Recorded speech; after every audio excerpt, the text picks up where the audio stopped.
Now, 8 Indian ships have successfully crossed the Strait of Hormuz since the war in West Asia began.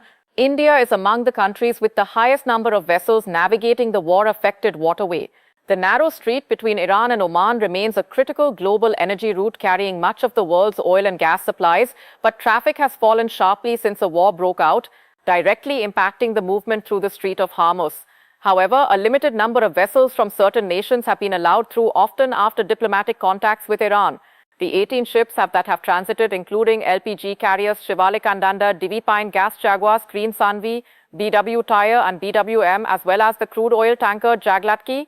Now, these vessels carried vital cargoes destined for Indian ports such as Mundra, Mumbai and New Mangalore. The Indian Navy has played a quiet but important supporting role through the Operation Uja Sadaka. The Navy has deployed several frontline warships, including destroyers and frigates in the Gulf of Oman near the exit of the strait. India has relied on direct talks with Iran and practical maritime measures to secure these passages. There are many more Indian flag vessels still stranded in the Persian Gulf, and New Delhi continues diplomatic efforts to secure safe passage for the remaining ships.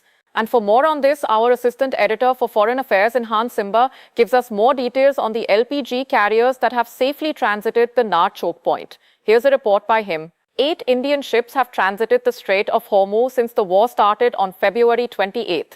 This is a significant diplomatic victory for India. Silently, India continued to engage with Iran. We know that Indian Prime Minister Narendra Modi spoke to the Iranian president twice, and the Indian Foreign Minister spoke to his Iranian counterpart 4 times in the month of March.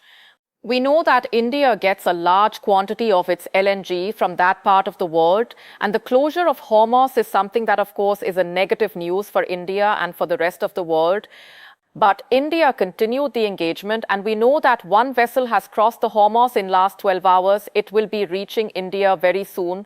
We also know that India is trying to diversify its export of energy, including LPG, from several sources, even as the energy crisis globally sees more escalation, with the prices of oil also reaching all-time high.